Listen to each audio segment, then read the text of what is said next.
नहमदुहु व नुसल्ली अला रसूलिहिल करीम अम्मा बादुहु फ़अऊज़ु बिल्लाहि मिनश्शैतानिर्रजीम बिस्मिल्लाहिर्रहमानिर्रहीम।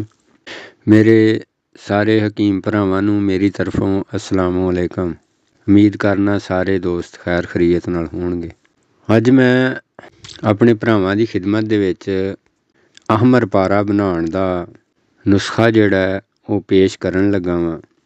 जिस मेरे भरा नूं चंगा लगे वो बना ले, जिस मेरे भरा नूं चंगा ना लगे वो ना बनाए।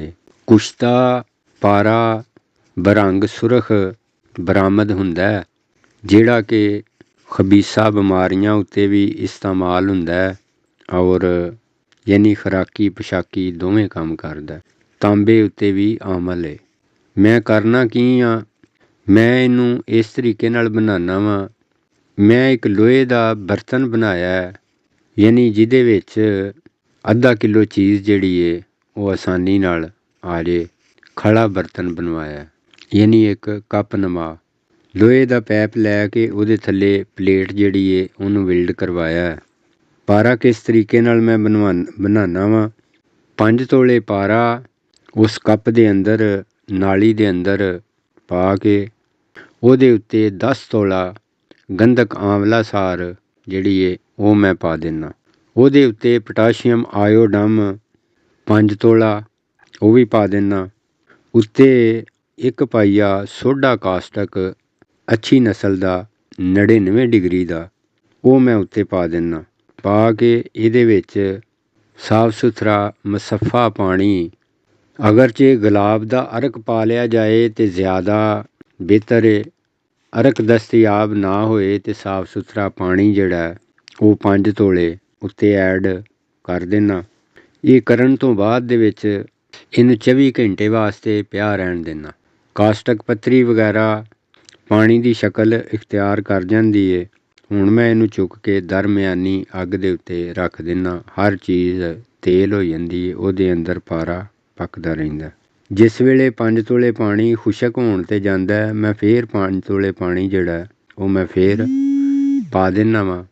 मैं इहदे यानी 14 अमल करना। 14 वारी 5-5 तोले पानी जिहड़ा जिस वेले खुशक होए फिर मैं पा देना।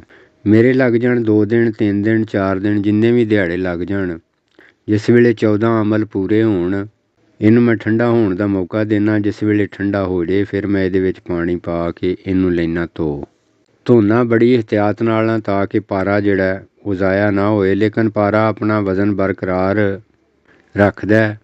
पारा जिहड़ा वो रुड़ के ज़ाया नहीं हुंदा। अच्छे तरीके नाल उहनूं मैं धोना।